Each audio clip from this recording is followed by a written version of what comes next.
Hola, hoy voy a hablaros de un soldado de quinta llamado Francisco Martínez Puche, que fue condecorado con la Cruz Laureada de San Fernando por conducir un camión desde el aeródromo hasta la Alcazaba de Ceruán en julio de 1921. Como consecuencia de la retirada anual, tanto el aeródromo como la Alcazaba estaban rodeados por el enemigo y estaban siendo atacados.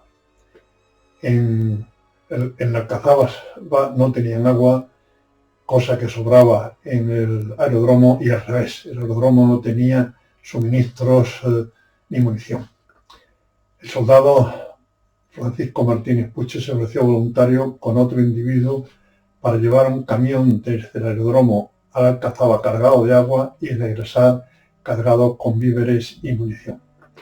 La ida la hicieron sin problemas, pero a la vuelta fueron fusilados por el enemigo y muertos los dos.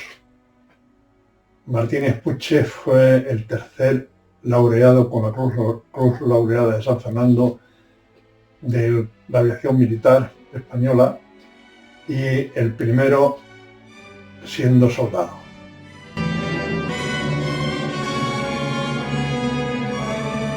Luciano, nacido en la ciudad de Yecla en 1897, posteriormente sus padres se trasladaron a Barcelona a principios del siglo XX. Allí se hizo mecánico y conductor de automóviles.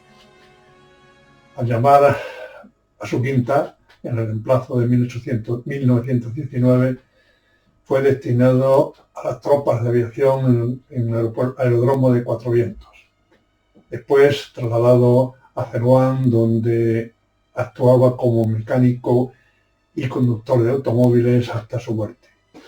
El cuerpo suyo y de sus compañeros fueron recogidos por una sección del Regimiento de Caballería Alcántara 14 y enterrados en el aeródromo. Posteriormente fueron enviados sus cuerpos al Panteón de Héroes del cementerio de Melilla.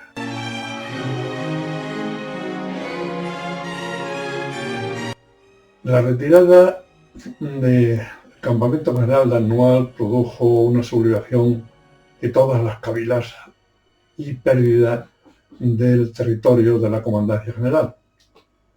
Los supervivientes de las guarniciones de las pequeñas posiciones que estaban en territorio se refugiaron en unos pocos centros de resistencia. Uno de estos centros eran la Alcazaba y el aeródromo de Ceruán. La guarnición de la Alcazaba estaba compuesta por una sección de 20 soldados del Regimiento de Infantería Ceriñola, por servicios de ingeniería y sanidad, un cabo de la Guardia Civil y 4 números, y un oficial y 7 policías indígenas. En total, 7 oficiales y 58 soldados.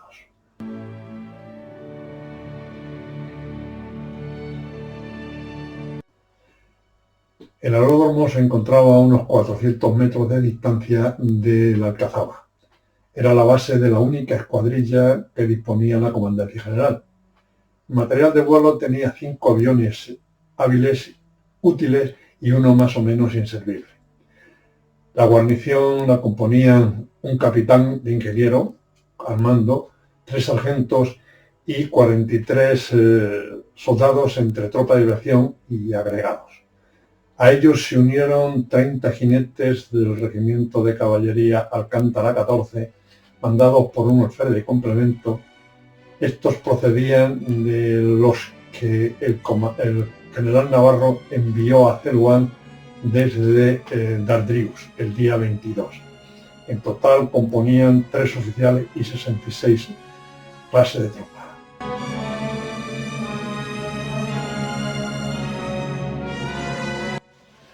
Entre los días 23 y 24 de julio, la guarnición de Ceruán se incrementó considerablemente.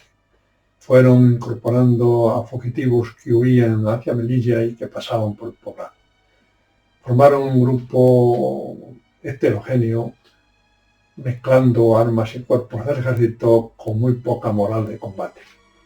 Además, llegó el tercer escuadrón de regulares que el general Navarro, siguiendo la política que aplicaba de separar de su columna los elementos indígenas de los españoles, había enviado a Nador. También llevó los jinetes del regimiento de caballería Alcántara que el general Navarro envió desde Dardrius a Celuán. Estos formaban una guarnición total compuesta por 38 oficiales y 444 soldados, de los cuales 200 eran inútiles para el combate.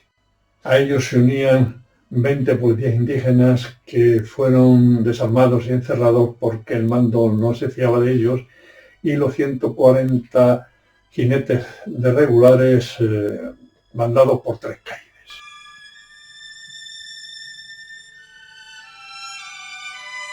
El mismo día 24 la guarnición de la Alcazaba quedó sitiada. Tomó el mando el capitán de la policía indígena, Ricardo Carrasco Egaña. Ese mismo día se sublevó el tercer escuadrón de regulares. Unos 100 individuos desertaron y en su afán de desertar lucharon contra las fuerzas reales, causando 14 muertos. A mediodía del mismo día 24 cortaron la tubería de agua al Alcazaba, con lo cual había que hacer la operación de aguada al río Celuán, operación que causaba bajas como todo este tipo de operaciones, y además el agua que cogían del río Celuán no era potable porque estaba contaminada con cadáveres en descomposición de hombres y animales. A la vista de que no podía ser protegida ni ayudada la guarnición, el alto comisario ordenó la retirada sobre la Restinga, una lengua de arena o piedra debajo del agua de poca profundidad que había sido tomada por la Armada y que separaba Mar Chica del Mar Mediterráneo.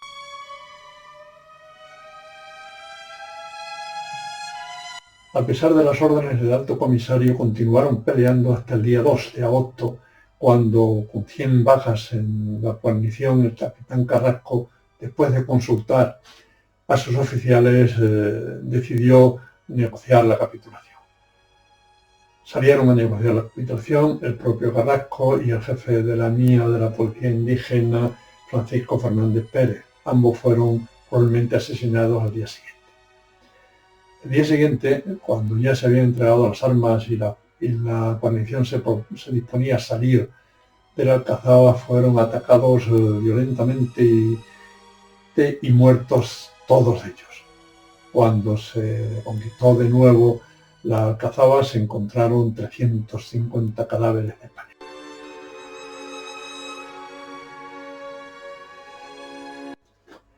Los oficiales del aeródromo dormían en Melilla, solamente uno se quedaba de servicio. El día del ataque, el día 24, el oficial de servicio era el teniente de infantería observador Manuel Martínez Vivanco, que tomó el mando de la defensa. El día 24 por la noche se interrumpió la comunicación entre el aeródromo y la Alcazaba. El aeródromo no tenía condiciones de defensa, no tenía ni siquiera alambrada.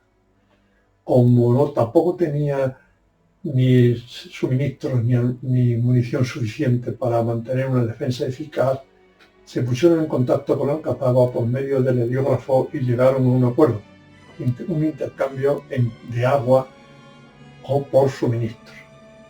El aeródromo no tenía problema de agua, se suministraba de un pozo situado a un centenar de metros fuera del recinto defensivo, pero la operación de aguada se hacía por la noche y aunque producían bajas, no tenía problema de agua.